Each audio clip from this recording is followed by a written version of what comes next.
各位观众朋友，大家好，欢迎收看9月29AM新闻，我是嘉豪。今日发生什么大事代？头先就来报人才。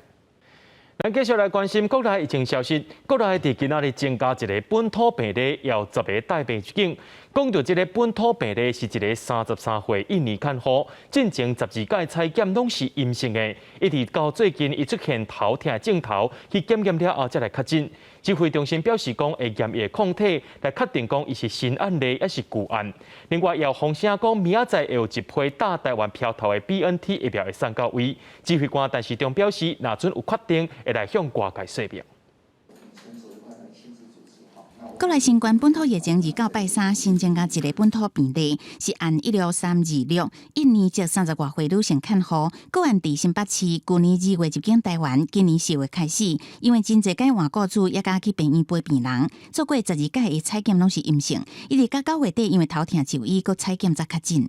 他在5月跟6月也都有验过4次，所以总共有12次阴性的记录在我们的系统里面。那目前因为 CT 值是33.9，我们还要再搭配后续检验抗体的一个情形。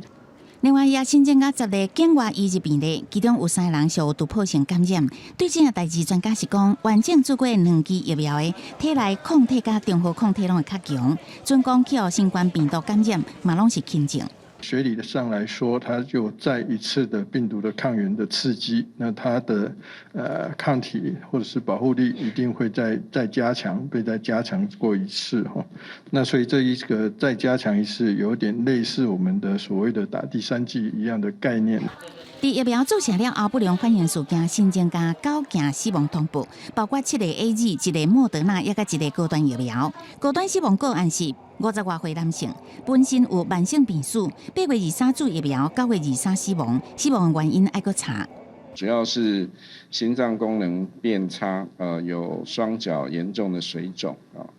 那之后就无法下床啊，所以在9月23号这边死亡。另外，第10期的疫苗开放64至50岁民众意愿登记，注第2期 AZ 也甲高端疫苗，到29中度阶段，拢总有106万人符合资格，包括着89万外人会当注 AZ 第2期，16万外人会当注高端第2期。若是外团30有另外一批专工订的 BNT 疫苗来台湾，指挥官陈时中是讲真有可能，仍做确定会甲大家讲。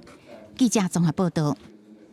伫咧新北市三甲的文子宫病院发生 BNT 疫苗无透报，就甲民众注落去意外。这25个人当中有10个人目前当咧住院观察。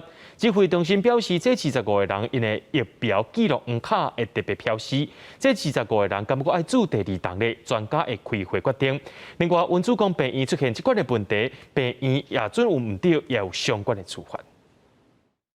三甲文总公病院发生注无透报 BNT 疫苗事件，25个民众有10个人住院观察。新北市卫生局掌握25个人身体状况目前是稳定，其中包括新北市议员林金杰的大嫂。目前都没有状况，目前都 OK。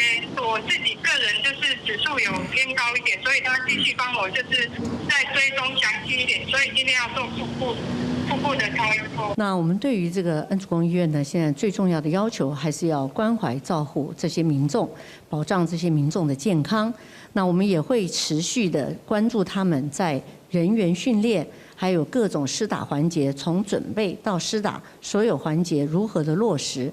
这25个民众黄卡顶悬有特别注记，第2期注射时间由主管机关来排。指挥中心局讲，是毋是爱注第2期，会由预防注射组专家收集国际注唔到个案的资料，开会讨论。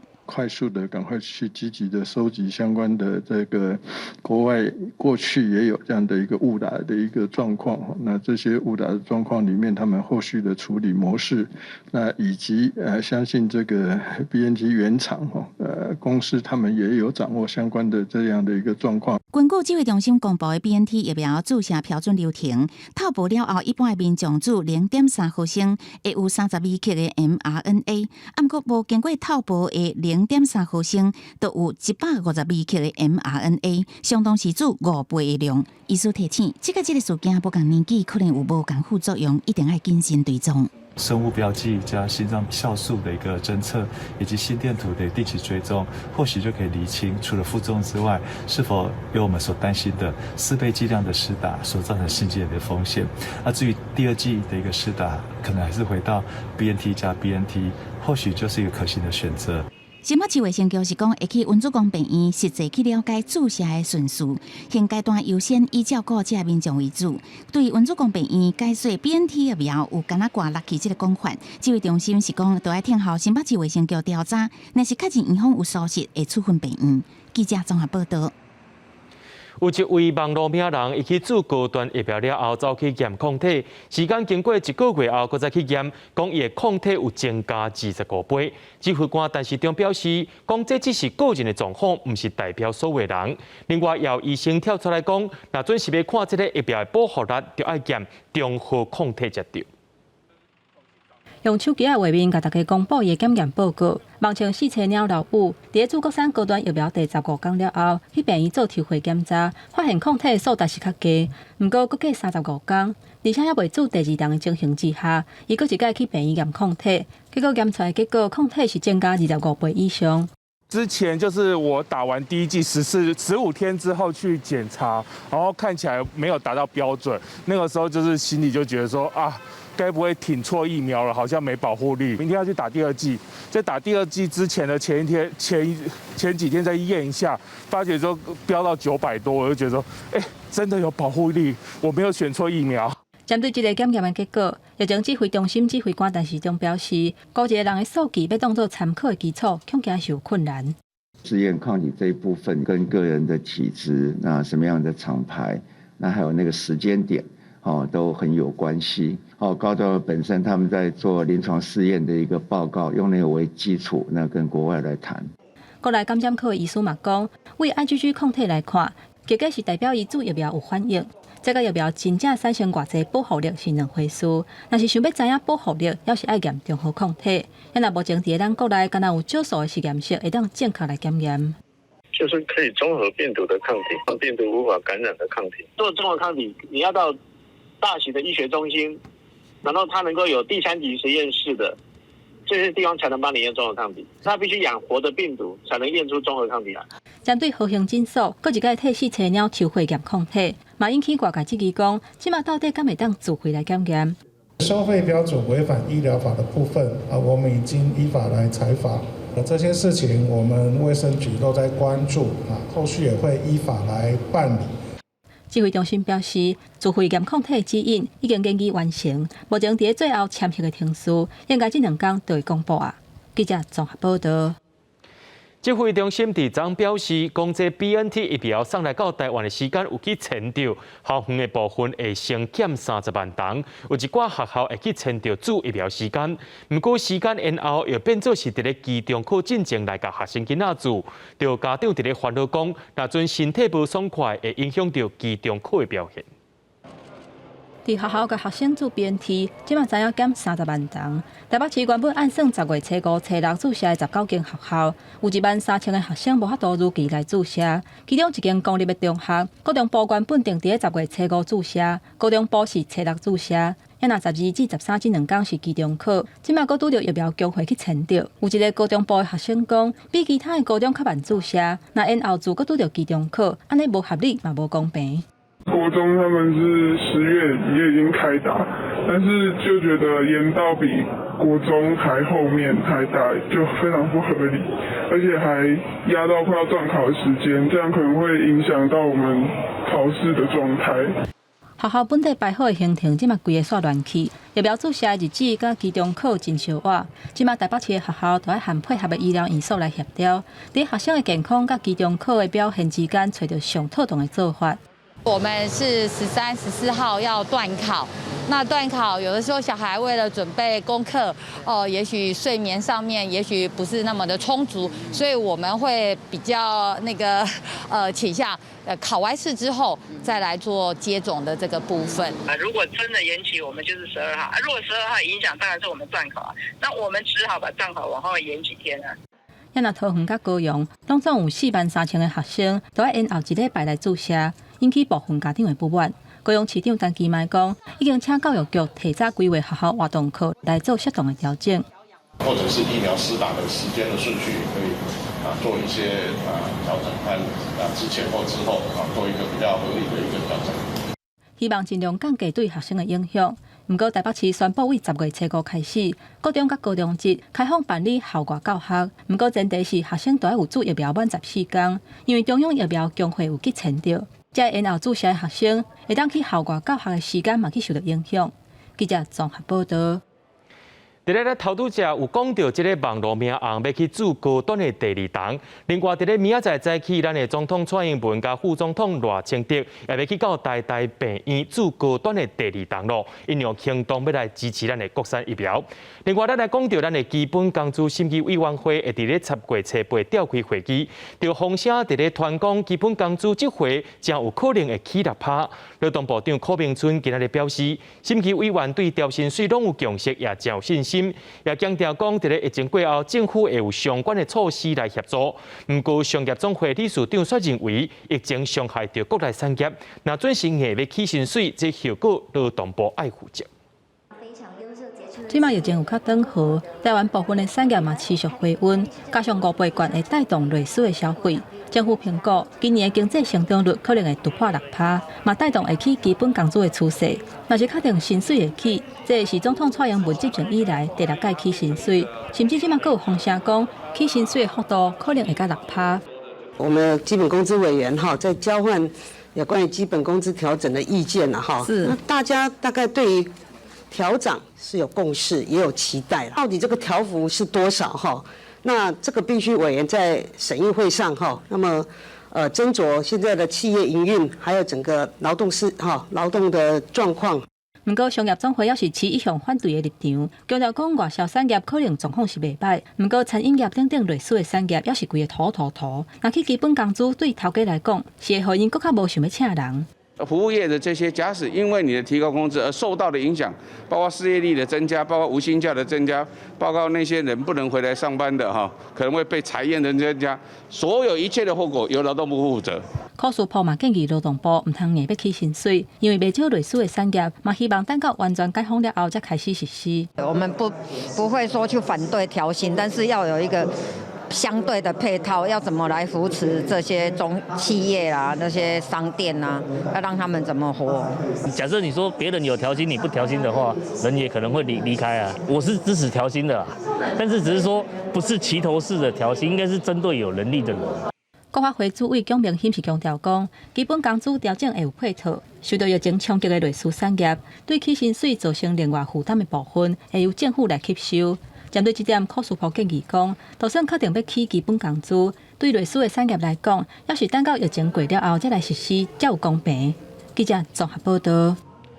对着阮的镜头来看，在地上大条，讲到鼻乌，对这礼拜开始，真侪民众拢伫咧皮肤上起红粒啊。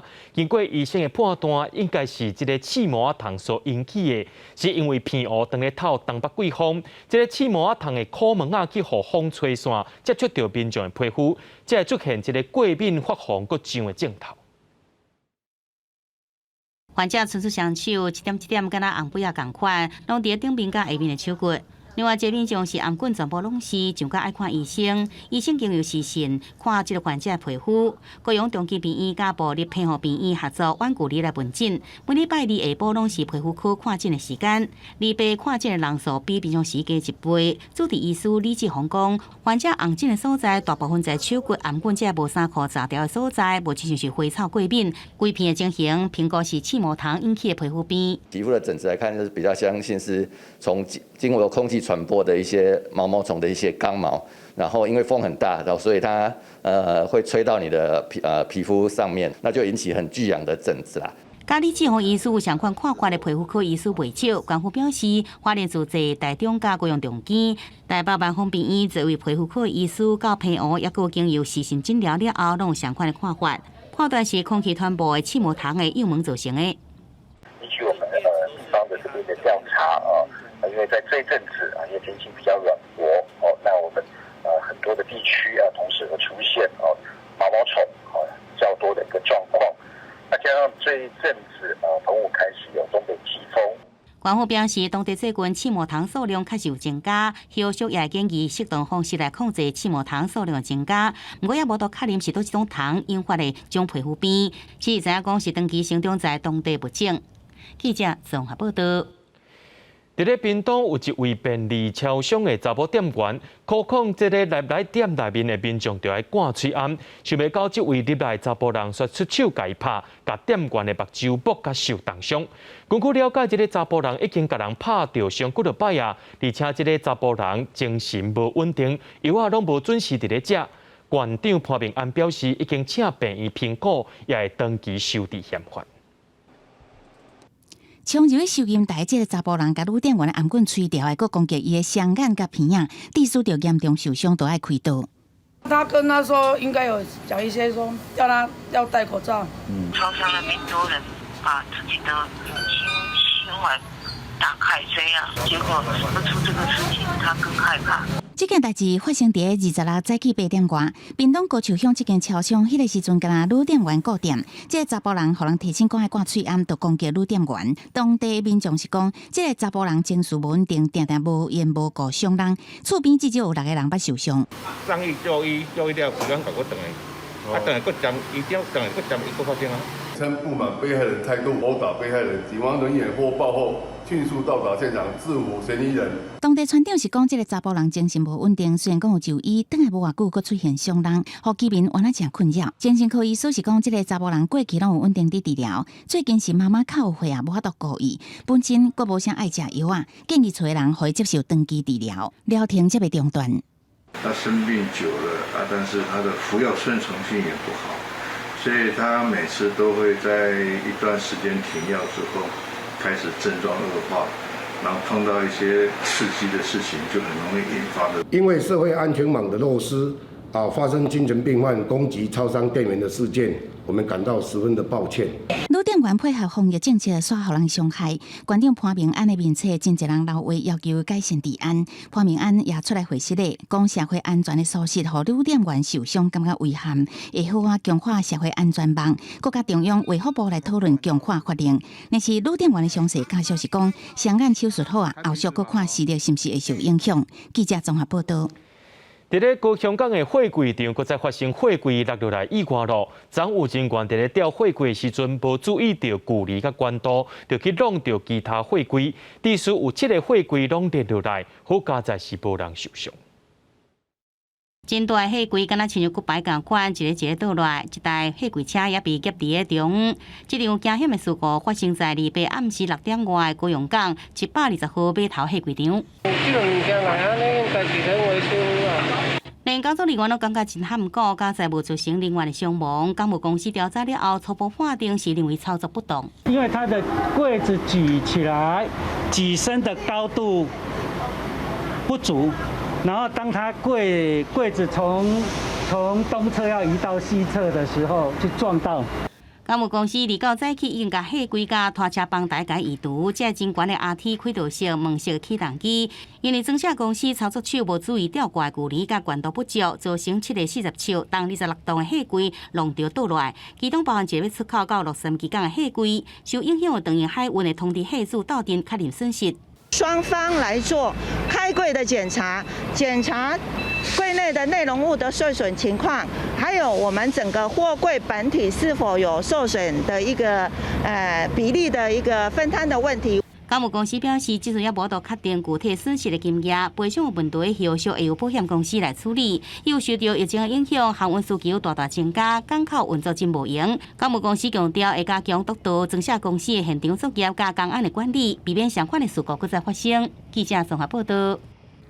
讲到注疫苗已经变作是全世界趋势咯。伫咧美国纽约州，因有新政策正咧施行，因是要求医护人员就爱伫咧9月27之前全部注疫苗，若准唔注就去互死头路，也袂当清失业补助。另外，美国联合航空也要求因的员工就爱注疫苗，同款是唔注就死头路。若讲到澳洲的雪梨，伫咧后个月就要解除封锁咯，唔过无注疫苗的人会有真侪限制。美国纽约州实施新的规定，要求医护人员伫9月27之前，至少爱注过1档疫苗，若无就要去互死头路，而且领无失业的补助。We'll be nation leading with our mandate, which strikes at midnight tonight when everyone is expected in a hospital in the state of New York or a healthcare facility to have been vaccinated.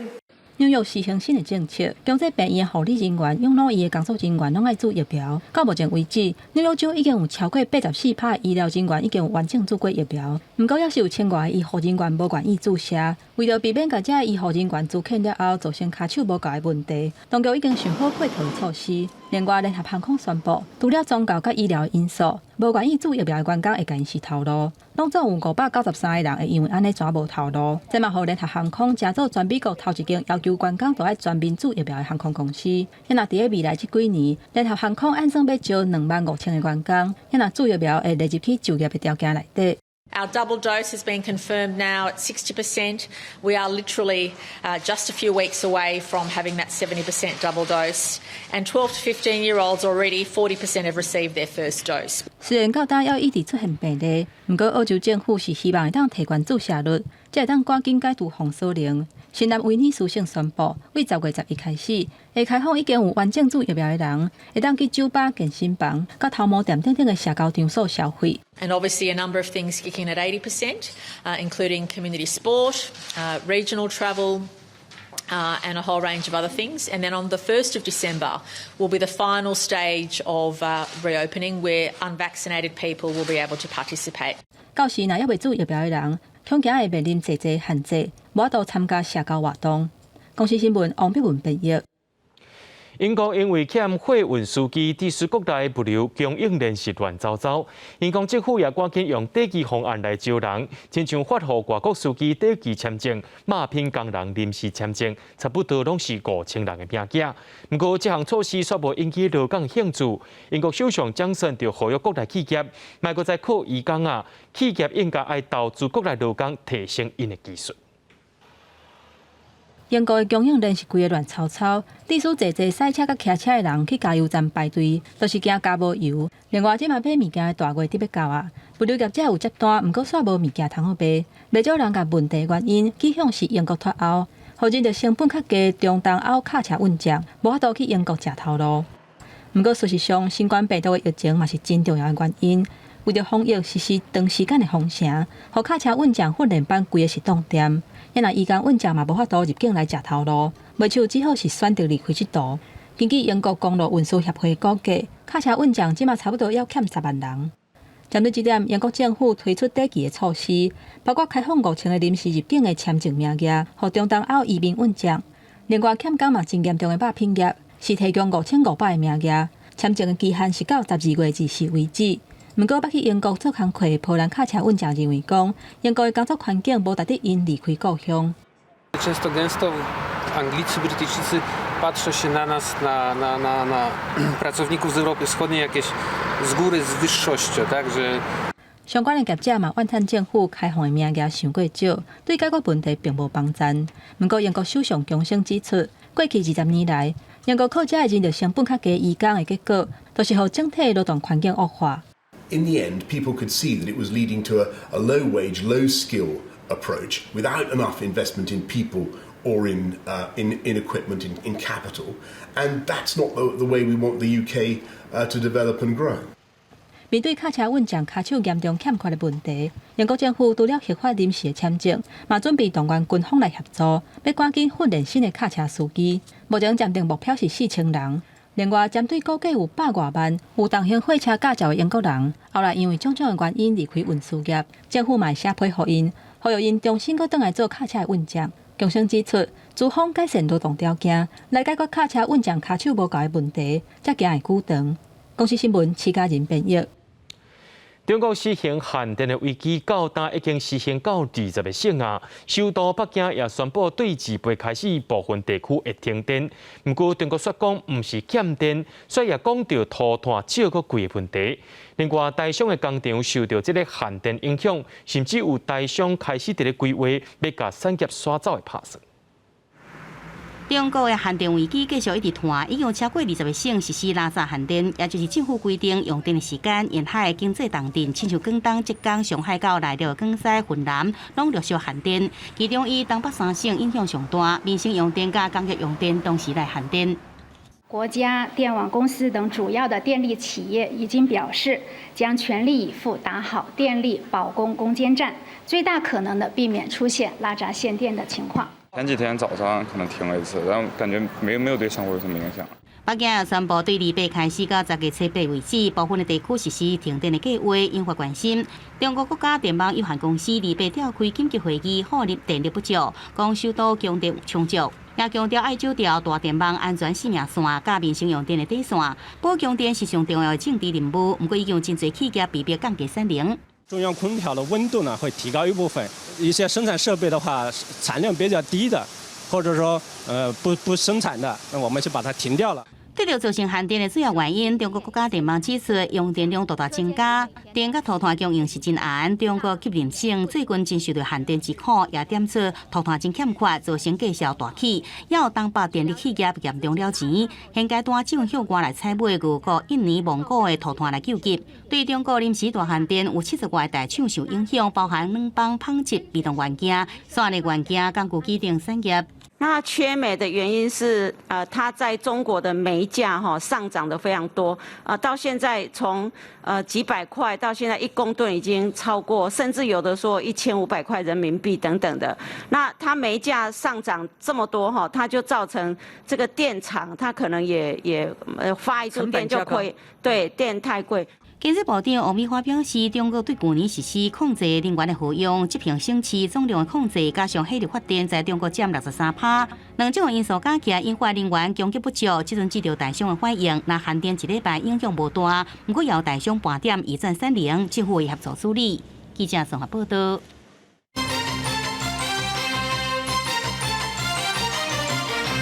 中国宣布禁止台湾的食客加莲雾进口。中国国台办今仔日伫记者会顶头讲，台湾的水果有病虫害，甲台湾通报，台湾拢无要改善，才会暂停进口的。不过，农委会主委陈吉仲批评中国根本无收到中国进货资料，要求中国若准有影就要提出证据，若准无得向 WTO 指控。这个呢是大洋臀纹粉结在番荔枝的表面检查出来的。大电视出现真侪张的相片，中国进前禁止台湾的食价加莲雾进口。国台办29举行记者会，发言人苏宏连讲，中国海关反映，除了大洋豚纹粉剂的这种糖，对台湾输入的食价加莲雾内底也检出可可回应病菌、加辛普罗灰粉剂这有害生物，已经向台湾通报13批食价，也有6批莲雾无合格情况，也毋过拢无得到一个改善。那民进党当局应当切实的负起监管的责任，从源头上来解决相关的问题，不要再进行政治的操弄。以后国台办不要把照片透过记者会公布，我们从来没有收到他今天公布的所谓的这些介壳虫的照片。农委会主委陈吉仲讲，根本无收到国台办公布这相片，且直接经由两岸防检疫平台提供完整的科学证据。陈吉仲讲，国台办所讲的最摆检疫到台湾输入的水果无合格，只有一张简单的日期甲输入表，然后有具体回应2摆，更加有向对方来提出真正的做法。若是中国国再无回应，一定会向 WTO 提出争端的解决。意思就是说，10月1号我们不排除，就是还是会提出解决争端的一个诉讼这样。不是不排除，我们一定会做。陈吉仲强调，所有动植物的检疫在国际贸易上拢有一定的游戏的规则。WTO 也有明确规定，对着介壳糖的处理，到输入国了后，行吹处理就使直接来输入。批评中国破坏国际贸易规则，呼吁共同改善甲解决动植物检疫的技术问题，这是对中国消费者甲台湾的农民拢有利。记者综合报道。进前险险发生非洲猪瘟危机，目前会当暂时解除咯。对于10月初一开始饲200只猪以上的饲猪场，会当恢复用喷饲猪；199只以下也是袂当使用，不过会当改用果子菜色这款菜叶来饲。业者表示讲，对饲喷改做饲菜叶在咧初期可能出现猪仔无胃口的情形。要阻断越南走私猪肉制品将非洲猪瘟病毒带入印度场的风险，农委会宣布9月份禁止用喷饲猪1个月，即马危机暂时解除。后个月开始，200只以上的印度场就会当恢复用喷饲猪，199只以下维持禁止。不过政策有调整，原先唔若讲喷动植物的幼杀肉拢袂当饲，即马敢若剩禁止动物性。这285场都必须依照我们现行的规定，不可以再使用厨余、动物性废渣以及畜禽屠宰下脚料。这有哪代表无用的酒粕、水果皮、叶菜类，拢会当摕来饲猪，农委会评估风险比较较小。任何的畜牧场，它本来就是有在用很多的植物性的这个酒糟、酒粕等，那这个部分当然是可以持续的来使用，因为它没有所谓的会做猪瘟的风险。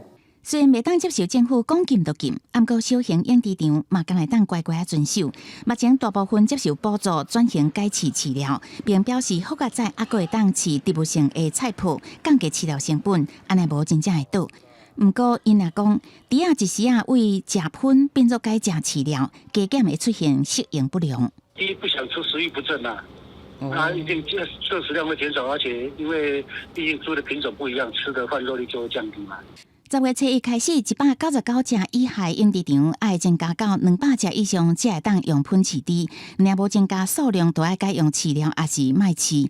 目前285场已经有60场提出增加投诉的申请，100多场要改饲饲料。若是安怎，无要全面禁止用喷饲猪咧？注意，但结论是讲要直接规定真简单，不过若做偷偷饲，要管理更加困难。认为采取目前管理方式，防疫才做会到。记者综合报道。咱台湾选手去到东京帕运，摕到一面铜牌。总统府伫今下晡也举办庆祝会，甲一寡选手庆祝。总统蔡英文也答应讲，会继续推动新种运动，针对帕运选手也有备战的训练计划。咱国东京帕运的选手陈良达首先到总统府的正门，三军仪队带着代表公摇的剑门来迎接帕运英雄。搁再一摆出动三军仪队比较迎接东京奥运英雄的规格，感谢帕运英雄、教练、校训的团队甲裁判的努力。总统蔡英文、副总统赖清德甲行政院长苏贞昌共同伫总统府迎接这帕运英雄。在东京帕运过后，政府对身障运动的推广，对帕运选手的支持，还会做得更多。无论这次的成绩是不是有达到自己的目标，你们都已经用精彩的表现证明运动可以改变世界的力量。参加过6届帕运的选手林阿璇代表选手来致辞，一度紧张到袂记要讲啥。他别讲，这摆帕运互伊上感动的是感受到全台湾的温暖。更棒的是这一次，我们真的感受到我们没有不同，我们一样是台湾的骄傲，我们一样是国人的荣耀。在身体生理方面，也许我们跟奥运选手有所不同，但是在我们的心里，我们想要夺牌、为国争光的心却是相同的，不曾改变过的。欢迎帕运英雄的宴会也伫三军仪队展开超大国旗甲专员翕相了后来完成。蔡英文总统也答应会继续推动新种运动，增建无障碍运动场馆，并且启动帕运选手备战的计划，提供量身打造的培训的模式。记者综合报道。台湾基进的立委陈柏惟用台机质询国防部长邱国正，却引起冲突。保基团体今仔日来到立法院门口抗议，因认为立法院无应该把翻译的服务停掉，颠倒是爱有制度来执行。东部统一就爱用。立委陈柏惟日前质询国防部长邱国正的时阵，头一届使用通译新制，引发伤济了后，立法院宣布先暂停办理。几若个民间保基团体离到伫立法院的门口抗议，希望政府单位唔通才踏出一脚步，就要收回来。族群的统一无共语言统一人才，就是过去拢唔捌咧培养，即马应该爱顺即个势开始，大量有规划来培养多语言互相翻译的人才，这就是落实国家语言发展法重要的脚步，唔通因为一点点仔无顺势，就来停办。保基社团除了诉求政府单位应该培养统一人才，国家语言统一证照嘛要照制度化，而且国会、政府机关、官员等等，嘛拢应该学习善用同步翻译，强化质询效率，落实语言平权，国家才会向前一步。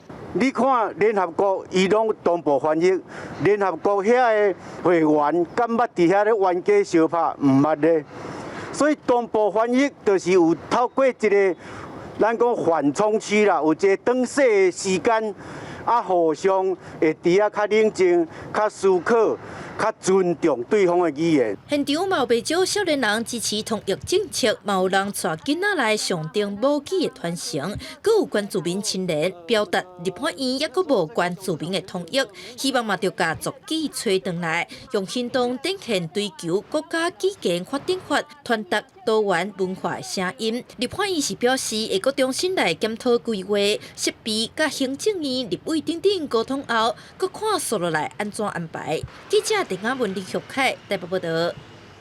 台铁的一级路线今年8月因为落大雨造成崩山，所害这个路线不通。台铁决定讲要开2.6亿，甲崩坑山架整理过，按算伫明年5月就当通车。怪手伫山坪一直乌，阁有将慢动放落来的涂胶爱清。这是今年8月中连续大雨造成走山，灾害现场就伫台铁直接支线崩坑的顶悬，也造成直接到车顶路段停开，要坐火车到水里，还是车顶民众，敢会当伫直接转坐客运接驳？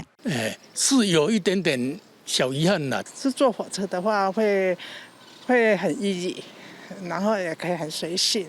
那挤那个小巴的话就很不舒服啊，空气不好，人又多。台铁经过评估了后，决定用2.6亿来修理崩坑甲山坪。即摆现场已经围起来，嘛要赶紧来修理去互涂胶底甲闭起的崩坑，佮甲现出来涂胶赶紧运出去，减少山坪的压力。未来会用挂网箭树啊拍砖设挡土墙的方式来维持山坪的稳定，顶是希望赶紧通车。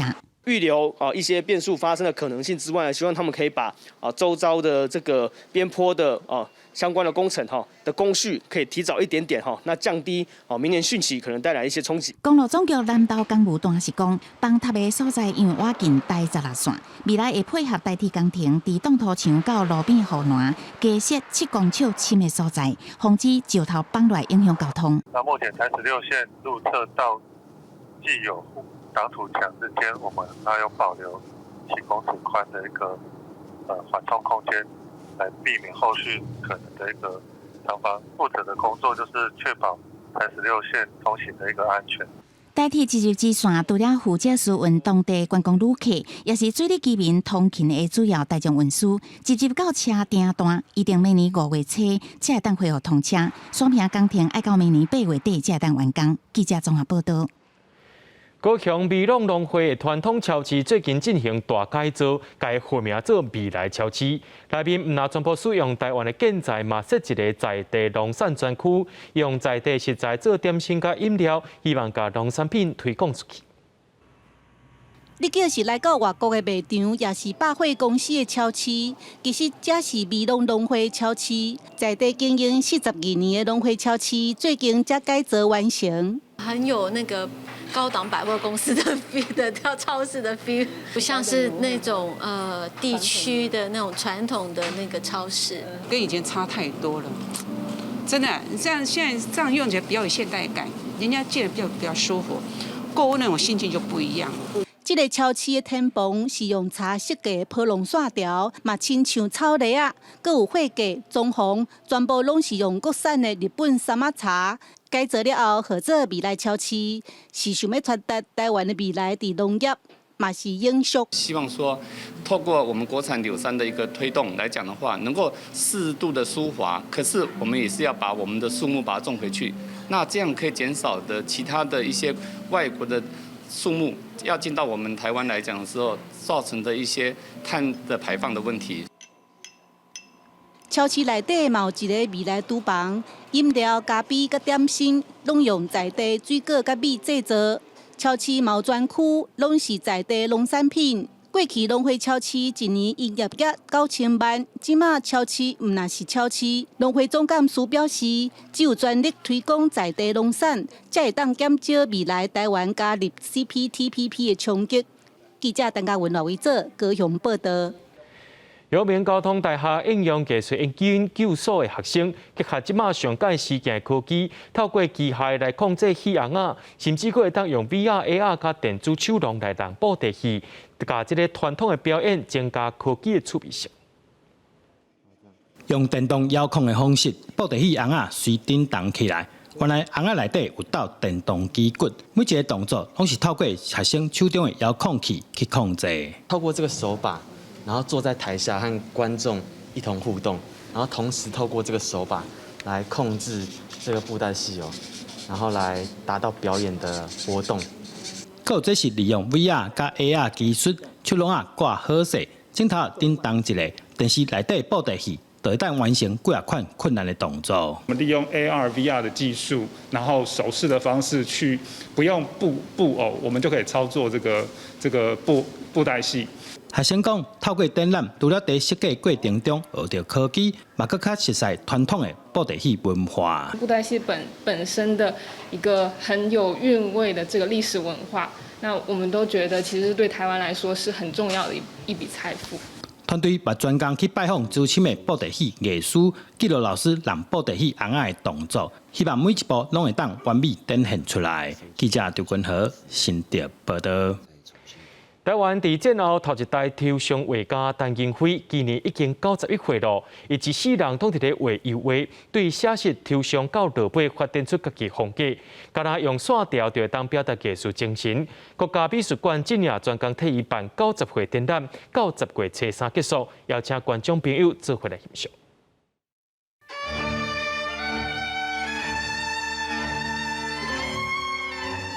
白色的厝体用色丰富，线条甲色彩中和谐具有层次。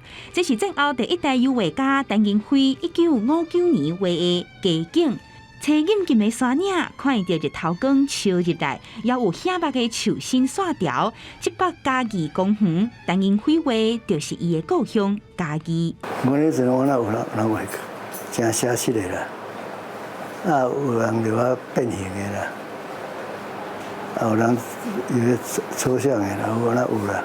当然，到即摆抽象，到即摆写实，又搁无啥共款。战后的台湾画坛受现代甲真画主义的影响，陈金辉的画风渐渐对美术学院的印象主义转做抽象。1975年了吼。伊的抽象就已经发展出伊家己的特色出来。咱无就去解说讲伊是毋是野兽主义啦，吼，还是立体的主义啊啥？伊迄个物件已经结合着一寡咱讲表现主义啦，吼，象征主义啦，吼。未少看过陈金辉作品的人，拢形容伊的图是无声的音乐，在咧线条的律动甲色彩结合的节奏内底，听到美妙的乐章。有淡薄仔神秘，不过介有灵性。它的画面旁边就有一些小小的东西，看起来其实是很可爱。你可能要看久一点，或者是看你要站远一点、近一点才看得出来，他想要就是在打他的作品名称，才知道他到底想要表达什么。你不是用你的目睭在看尔，你的身体吼，你身体其他的器官啊，你也随着伊迄线条吼。走到那个画面来对老师去描绘迄个世界啊，有的是梦境，有的是文学，有的是诗意。陈金辉最近10档的创作，无搁再有具体的展现，伊甲真实的风景转化做抽象的意境，像这把万峦叠起，就是伊80岁画，简单用几条简单的线条，就甲山尾气势搞出来，对比强烈的红甲乌，透过整个画面，背景灿蓝。朴色甲白色，通看出轻松甲温暖，也反映陈金辉心内恬静甲世界无情的境界。艺术是和平的啦，你用爱画什么款的，你就是画什么款的，无需要去甲人学。不求完美，可是心里是完美的，可是形象展现出来的是一种不完美中的最完美。为着向前辈艺术家致敬，国家美术馆伫咧疫情期间唔惊艰难，用7个月时间，扣陈金辉150多幅图，替伊办这场叫“处色复形，写上传神”的展览。相信陈金辉超过70年的艺术能量，已经深深留伫咱的心肝影仔。记者民警陈保罗台北台中报道。明仔载天气是好也是歹，做伙来看预报，您就知。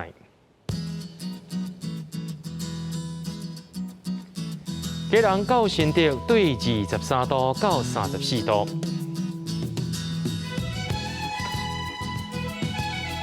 苗栗到云林是对23度到34度，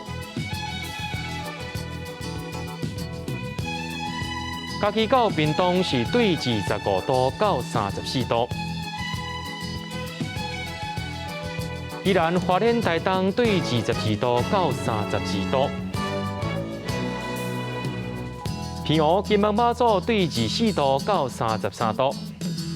新闻最后，感谢各位观众朋友收看今日AM新闻，我是嘉豪，咱马仔同一时间再会。